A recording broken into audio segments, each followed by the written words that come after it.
오늘 하나님께서 우리에게 주시는 말씀은 신약성경 고린도전서 4장 1절에서 5절까지 말씀을 보겠습니다.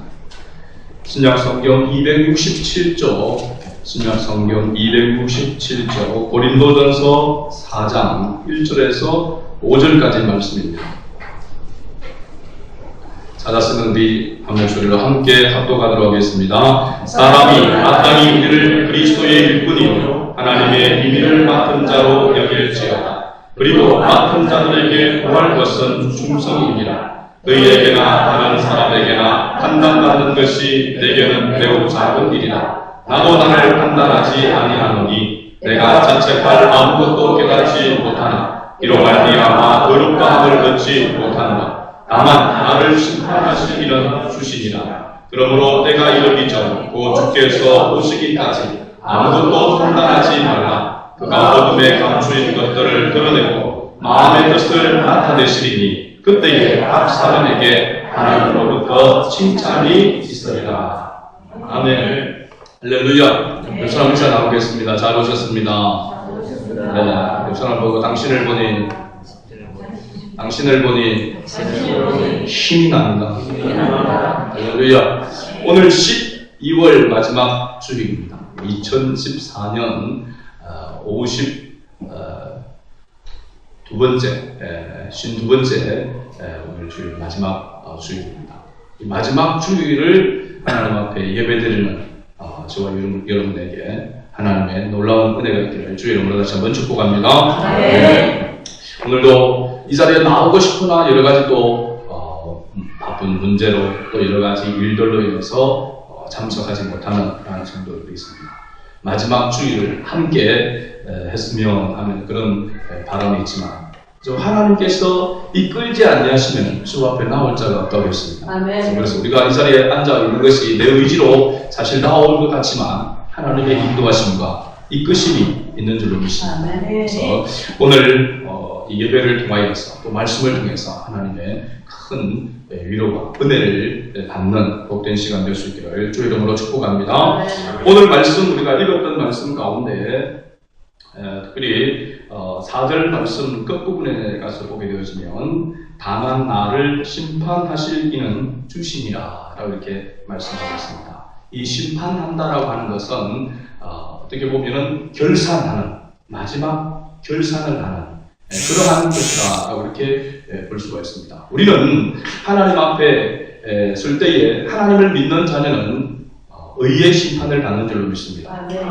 징계, 저주의 심판이 아니라 하나님께서 우리에게 하나님의 자녀에게 하나님은 의의 심판, 어떻게 보면 결산이라고 표현하는 것이 또 더 맞다라고 생각되어집니다. 그래서 우리가 한 해를 마감하는 그 가운데서 다시 한번 우리 자신을 이렇게 돌아보며 주님 앞에서 다시 한번 결산하는 그런 은혜가 있기를 원합니다.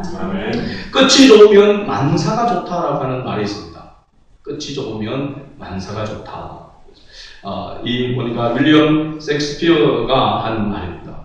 끝이 좋으면 만사가 좋다. 한번 따라합시다. 끝이 좋으면 만사가 좋다.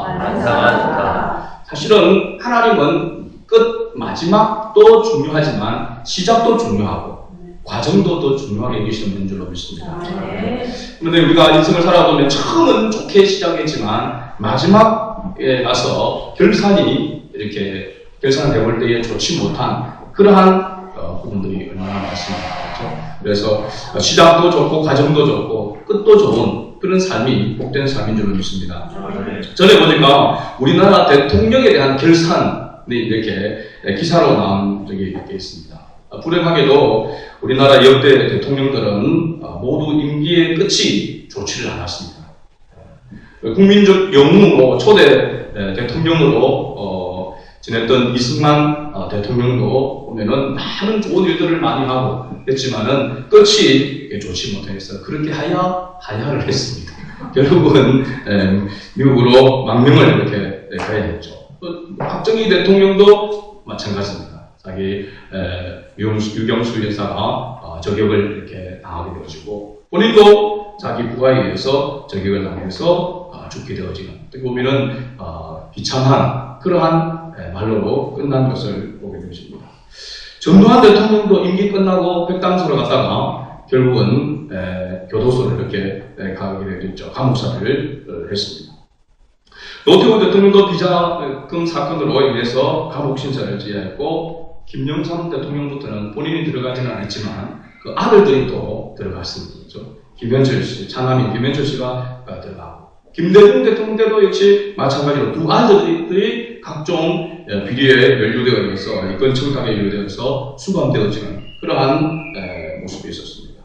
노무현 대통령은 정말로 어떻게 보면은 우리나라의 개혁이라고 하는, 혁신이라고 하는 그런 부분에서 굉장히 많은 부분에서 좋은 일들을 했던 그런 대통령이지만, 결국도 또 여러 가지 가족들 관계 가운데서의 비리 문제로 조사를 받다가 스스로 목숨을 끊는 그런 비참한 생애로 마쳤던 것을 보게 됩니다. 이제 직전 대통령이었던 이명박 대통령도 장로님이시지만 그래도 지금 말이 많습니다. 특히 사자방 들어보셨습니까? 여러분, 사자방. 사자방이 뭡니까? 4대강 사업하고 그 다음에 자원 외교에 대한 그런 부분들, 그 다음에 방위 산업에 대한 부분들, 이에 대한 비리에 대해서 국정조사를 이렇게 하기로 그렇게 지금 되어 있습니다. 어떤 결과가 나올지는 두고 봐야 될 그런 문제지만, 아무튼 그렇게 썩 좋지 못한 그런 부분 가운데 있음을 우리가 보게 되었습니다. 대통령을 하더라도 마지막이 처음도 좋고 과정도 좋고 마지막도 좋은 그런 대통령이 된다면 참으로 영웅적인 그런 대통령이 되겠지만, 결과가 마지막에 이렇게 결산을 해볼 때 안 좋으니까 참 이것도 득이 안 되는 것이죠. 특히 그 가운데서는 장로님으로 대통령을 했던 분이 또 두 분이나 계시지 않습니까? 그런 가운데서도 여전히 예수 믿지 않는 사람이나 믿는 사람이나 별반 그렇게 크게, 물론 세세하게 구체적으로 따져보자면 좋은 일들을 많이 한 것들도 있겠습니다만, 결과적으로 볼 때에, 결산을 해볼 때에 별로 그렇게 좋지 못한 그런 모습으로 결론이 납니다. 연말이 되어지게 되면 우리가 연말 결산을 하게 되어지죠. 매월 월말 계산도 하게 되어지고 하지만, 개인적으로 또 가정적으로 또 교회적으로도 결산을 하게 되어집니다. 우리 교회도 오늘 주일을 마지막으로 해서 결산을 하게 되어지고, 주중에 예산을 이렇게 편성을 해서 다음 주에 우리가 공동교회를 거쳐서 우리 2015년 또 한 해의 살림을 이렇게 살아가게 될 것입니다. 여러 가지 우리가 생활 가운데서 결산해야 될 그런 부분들이 분명하게 많이 있습니다만, 그보다도 더 중요한 것은 우리가 하나님 앞에서 영적인 그런 부분 가운데서 신앙적인 부분에서의 결산도 필요하다라고 하는 사실입니다. 우리의 생사화복을 주장하시는 그 하나님 앞에, 오늘 말씀 가운데 보면 사람이 판단할 수 있는, 심판할 수 있는 것은 아니고 오직 심판하시는 분은, 판단하시는 분은 주시니라. 예수 그리스도만이, 하나님만이 우리를 판단하시고 또 심판하신다라고 하는 것을 분명하게 말씀해 주고 있습니다.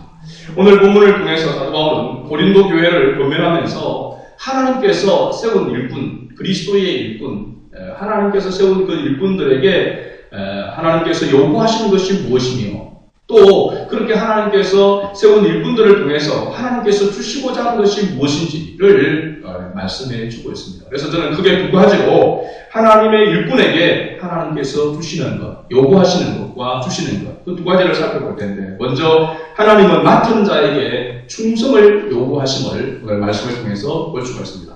고린도전서 4장 1절 2절을 다시 한번 천천히 한번 읽어볼까요? 사람이 마땅히 우리를 그리스도의 일꾼이요 하나님의 임의를 맡은 자로 여길지어다. 그리고 맡은 자들에게 구할 것은 충성이니라. 아멘.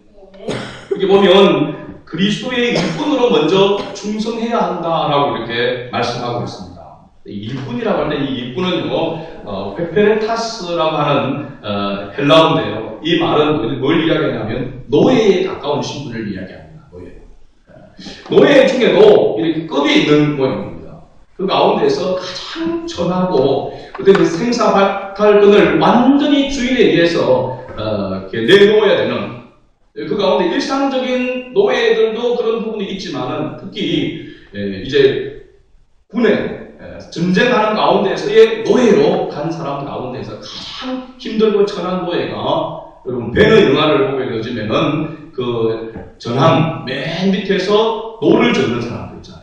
노는 그게 쇠사슬을 타고 거기서 노를 짓는 명령에 의해서 그야말로 죽고 사는 그런 가운데 있는 노예들. 여기서 말하는 바로 일꾼이라고 하는 것은 이 노예와 같다. 가장 선하고 가장 어떻게 보면 저급한 하급 노예와 같은 그런 단어로 그렇게 이야기를 하고 있습니다.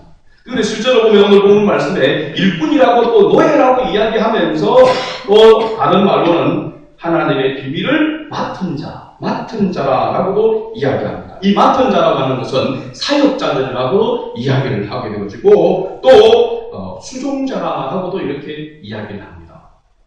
맡은 자라고 할 때에 그 맡은 자라고 하면은 실질적으로 보면은 집에서 가정총무라고 할 때에 지배인, 관리인, 우리가 그것을 집사라고 이렇게도 이야기합니다. 그래서 이 맡은 자라고 할 때 이 맡은 자는 헬라어로 보니까 오이코스모스라고 이렇게 이야기하는데 이 단어가 두 단어가 합해져 가지고 만들어진 단어더라고요. 하나는 오이코스라고 하면은 오이코스 들어보셨죠? 오이코스 뭐 이렇게 그 세가족 프로그램에 오이코스라고 하는 게 있습니다. 오이코스라고 하는 것은 집이라고 하는 뜻입니다. 집. 그죠? 그 다음에 이 관리하다, 메모라고 하는 이 헬라어가 합해져서 만들어진 이 단어가 그러니까 집을 관리하는 지배인, 관리인이라고 이렇게 이야기를 하고 있는 것이죠. 근데 오늘 본문에서 사도 바울은 그리스도의 일꾼이다, 노예라고 표현하고 있는 것은 그가 자신의 위치를 더 낮추어서 겸손하게 표현하는 단어라고 이야기할 수 있고, 중요한 것은 신분이 어떠하냐라고 하는 것이 더 중요한 것이 아니라 내가 어디에 속해져 있느냐, 어디에 소속되어 있느냐 하는 것을 더 가치 있게 중요하게 말하고 있기 때문에 사도 바울이 자기를 일꾼이다, 또 우리의 그리스도 안에서 직분을 맡은 모든 사람들이 일꾼이다라고 이야기하고 있는 것입니다. 지배인으로 관리인이라고 할 때는 실제적으로 맡은 자라고 할 때는 노예적인 그런 신분보다는 제법 중간에 관리인으로서의 위협을 가진 권위를 가지고 있는 그런 사람이라고 할 수 있죠. 또 같은 의미에서의 단어가 이와 같이 완전히 자기에게 자유가 없는 가장 하급 노예와 같은 그런 모습으로 일꾼으로 표현을 하고 있지만은 실제적으로 이 하는 역할이 보게 될 때에 중요한 그런 역할이란 말이죠. 또 권세가 있는 권위를 받아서 일하는 그런 사람으로서 있는 것이죠. 그래서 우리가 이것을 표현할 때에 사명자다라고도 이야기할 수 있습니다. 사명자. 교회 안에서 우리가 맡은 직분을 맡은 것은 사명자로서의 직분을 맡은 줄로 믿습니다. 근데 섬기는 그런 자세는 종과 같은 자세, 노예와 같은, 일꾼과 같은 그러한 자세로 섬겨야 되지만 하나님께서 우리에게 위임해 주신 그것은 관리자로서, 맡은 자로서의 그런 사명자라고 하는 그런 사실입니다. 누가 맡겨주는 것이 중요한 것이죠. 그죠? 바로 우리의 주인 되신 예수 그리스도께서 우리에게 이 일을 맡겨주신 것이기 때문에 이 사명이 보다 더 가치 있는 것이고 중요하다라고 하는 사실입니다. 그죠? 그래서 사도 바울은 지금 이러한 것을 맡아 있는 위임을 받은 자로서의 그 역할은 바로 충성이다라고 이렇게 이야기하고 있습니다. 그리스도의 일꾼이기 때문에, 그리스도에 속해져 있고 그리스도께서 우리에게 주신 직분이기 때문에, 이르기 때문에 우리는 사명을 가지고 충성해야 되는 것. 충성이라고 하는 말이 바로 목숨을 건다는 것입니다. 자기 목숨을 내어놓는, 생명을 내어놓는 것이거든요. 그러니까 마음을 다하고 뜻을 다하고 힘을 다하여서 하나님을 섬기는 것, 주님께서 맡기신 일을 감당하는 것이 바로 충성인 줄로 믿습니다. 그래서 우리가 그리스도의 일꾼으로서 주님 앞에 충성하는 그러한 삶을 살아야 된다고 하는 것을 우리에게 요구하고 있는 것이죠. 어떤 성도가 자기에게는 아무리 보아도 자랑할 만한, 넘어갈 만한 그러한 은사가 없었습니다. 근데 목사님에게 찾아가셔서 정말로 교회에 봉사하고 헌신하고 싶은데 자기가 가진 것이 다른 사람에 비해서 내놓을 만한 은사가 아무리 찾아봐도 없습니다. 재능이 없어서 찬양대회도 못하고 그리고 지식이 없어서 또 교사로도 섬기지를 못하고 그렇게 안타까운 가운데 목사님에게 찾아가서 정말로 하나님께서 나에게 주신 그 은혜대로 봉사를 하고 싶은데 나에게는 은사가 없어서 뭘 하고 싶어도 할 수가 없습니다. 라고 이렇게 목사님한테 찾아가서 이야기를 했습니다. 그러나 목사님은 어떻게 대답을 했는가? 당신이 가지고 있는 그 가운데서 다른 사람이 흉내낼 수 없는 것 한 가지가 있다. 그게 바로 뭐냐면 당신의 그 미소다, 미소. 웃음.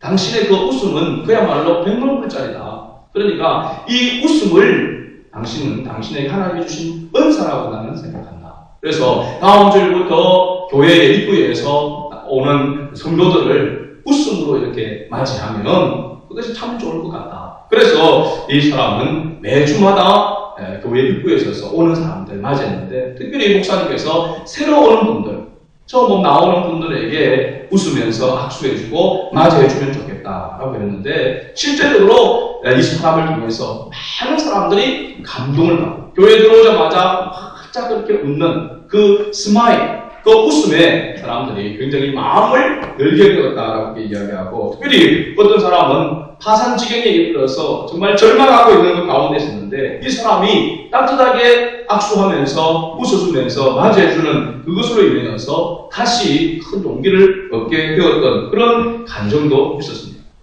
하나님께서 우리에게 맡겨주신 것이 우리에게 주신 은사가 어떤 것이든지 그것을 주님을 위해서 주님의 몸된 교회를 위해서 우리가 최선을 다하여서 헌신하며 섬긴다면 하나님께서 반드시 복의 복을 더하여 주실 줄로 믿습니다. 그래서 두 번째는 뭐냐면 하나님께서 이렇게 목숨을 걸고 마음을 다해서 맡은 일들을 충성할 때에 하나님께서는 무엇을 주시기를 원하시느냐. 오늘 5절 말씀 끝부분을 다시 한번 보게 되어지면 그때에 각 사람에게 하나님으로부터 무엇이 있으리라? 칭찬이 있으리라. 여기 칭찬이라고 하는 이 단어가 그냥 우리가 생각하는 것과는 조금 차원이 다른 단어입니다. 헬라어 원어를 보게 되었으니까 이 칭찬이라는 단어가 상급이라고 하는 단어로 해석할 수 있다는 것입니다. 하나님께서 하나님께로부터 상급을 주시리라. 상급이 있으리라. 그죠? 칭찬이 있다라고 하는 것은 바로 상급이 따른다라고 하는 것을 이야기해 주고 있습니다. 우리가 하나님으로부터 구원함을 얻는 것, 하나님의 자녀가 되는 것은 우리의 어떤 노력이나 또 우리의 공로에 의해서 되어진 것이 아닌 것을 우리는 잘 알고 있습니다. 그렇죠? 하나님의 은혜로, 그야말로 공짜로, 조건 없는 아가페적인 하나님의 그 사랑으로 하나님께서 우리를 하나님의 자녀 삼아주시고 우리를 그래서 죄에서 사망의 권세에서 우리를 끌어내시고 구원해 주신 줄로 믿습니다. 그러나 하나님께서 이 칭찬, 이 상급은 우리의 행한대로 하나님께서 갚아주신다는 것을 성경은 분명하게 말씀해 주고 있습니다. 우리가 주님을 위해서 헌신하고 애쓰고 노력하는 것이 하나도 땅에 떨어지지 아니하고 그대로 하나님께서 그것을 받으시고 반드시 그에 따라서 보상해 주신다라고 하는 것을 말씀해 주고 있는 것이죠. 고린도전서 3장 8절 말씀을 보면 심는 이와 물 주는 이는 한 가지이나 각각 자기가 일한 대로 자기의 상을 받으리라. 각각 자기가 뭐한 대로 일한 대로 상을 받으리라. 라고 이렇게 말씀해 주고 있습니다. 심은 대로 거두고 행한 대로 갚으시는 하나님이심을 말씀해 주고 있는 것이죠. 그래서 마태복음 또한 25장 21절을 보니까 우리가 달란트 그 비유 가운데에서 2달란트, 5달란트 받은 자에게 그 받은 대로 나아가서 갑절로 이익을 얻게 되어졌을 때에 주인이 그렇게 칭찬하죠. 주인이 이르되 잘하였도다. 착하고 충성된 종아, 네가 작은 일에 충성하였으며 내가 많은 것으로 네게 맡기리니 이 주인의 즐거움에 참여할지어다. 라고 이렇게 칭찬하는 모습을 우리가 볼 수 있습니다. 작은 일, 조그만 일, 다른 사람들에 비하여 보면은 보잘것없는 그랬지만 나에게 주어진 것 가운데서 하나님 앞에 그것으로 최선을 다해서 영광 돌릴 때에 하나님 그것을 기뻐하시고 그에 따라서 하나님께서 상급을 주신다는 사실입니다. 우리가 보통 보면 다른 사람들과 비교해가지고 내가 깨어나는 것이 없으면 나에게 아무것도 없다라고 생각하는데 그렇지 않습니다. 하나님은 다른 사람들에 비교해서 우리에게 은사를 주신 것이 아니라 나에게 맞는 은사를 주신 줄로 믿습니다. 아멘. 나에게 준 은사가 사람들이 볼 때는 참 보잘것없어 보이고 미미한 것 같이 보여지지만 이것이 하나님께서 나에게 주신 것을 알고 그것을 가지고 봉사하고 헌신하게 되어지면 하나님 그 행한 대로 갚으신다는 것입니다. 근데 이 은사라고 하는 것을 우리가 생각할 때 은사는 달란트, 재능이라고 이야기하잖아요. 이 재능은 사용하면 사용할수록 어떻게 되어집니까? 더 발전하게 되어져 있습니다. 그런데 은사가 있어도 그것을 사용하지 않으면 그것이 사장되어지게 됩니다. 특히 우리 피아노 완주를 하시는 분들을 보게 되어지면은, 피아노를 치는 분들 보면은, 며칠만 피아노를 안 치면 손가락이 굳어가지고 완주가 잘 안 된다는 게 이야기합니다. 아주 이런 프로들도, 그죠? 꼭 보면 연주를 하기 전에 손을 풉니다. 그렇게 연습을 많이 했음에도 불구하고 손을 풀어가지고 또 그렇게 해서 최상의 모습으로 연주를 하는 그런 모습을 보게 되죠. 우리에게 주어진 그 은사를 잘 활용하지 않으면, 잘 사용하지 않으면 사장된다는 것입니다. 여러 가지 우리가 그 재능들도 있겠지만은 우리가 하나님 앞에 드리는 이 물질도 실제적으로 보면은 은사라고 이렇게 얘기합니다. 은사. 하나님 앞에 우리가 하나님 물질도 은사적인 측면에서 접근해야지 축복의 그런 측면에서 접근을 하게 되어지면 감사할 수 없다는 것이죠. 은사적인 그런 측면에서 하나님이 나에게 주신 것을 가지고 하나님 앞에 이것을 사용하고 드릴 때에 더하여지는 그런 역사가 일어나는 것입니다. 그런데 있는 것을 사용하지 않으면 자꾸 움츠러들게 되어집니다. 그리고 여러분들 보면 신앙생활하는 것을 이렇게 볼 때 조금만 힘들면 뭐가 줄어듭니까? 헌금이 줄어듭니다. 물론 어떻게 보면 당연한 것이다. 생활하는 거, 삶을 살다 보면 그것이 충분하게 이해되지만 다른 것보다도 가장 먼저 헌금에 먼저 손을 대고 헌금을 줄인다고 하는 것은요. 그것은 우선순위가 주님께 있지 않다는 증거입니다. 여러분 스스로도 아마 그렇게 생각이 들 겁니다. 그런데 이렇게 제가 1년을 이렇게 살림을, 교회 재정을 이렇게 한번 이렇게 들여다보게 되어지면, 거기에 얼마나 하나님 앞에서 살려고 몸부림치는가, 하나님 은혜 가운데서 하나님을 주일해서 섬기려고 발버둥치는가 하는 것이 100%는 아니지만, 그게 거의 드러나 있는 것을 봅니다. 그래서 예수님께서도 이 물질이 있는 곳에 마음이 있느니라라고 이렇게 말씀하셨거든요. 근데 희한하게 그렇게 나타나요. 하나님께서 우리에게 주신 물질의 이 은사도 바르게 잘 사용하면 하나님께서 사용할 수 있도록 도와여 주시는 역사가 일어난다니까요. 여러분 그렇게 되기를 원합니까? 아니면 자꾸 줄어들기를 원합니까? 목회자님 저도 우리 성도들이 줄어들기를 원하지 않습니다. 근데 어떻게 보면 자꾸 줄어들겠다 걱정이 되는 그런 모습들이 있단 말이죠.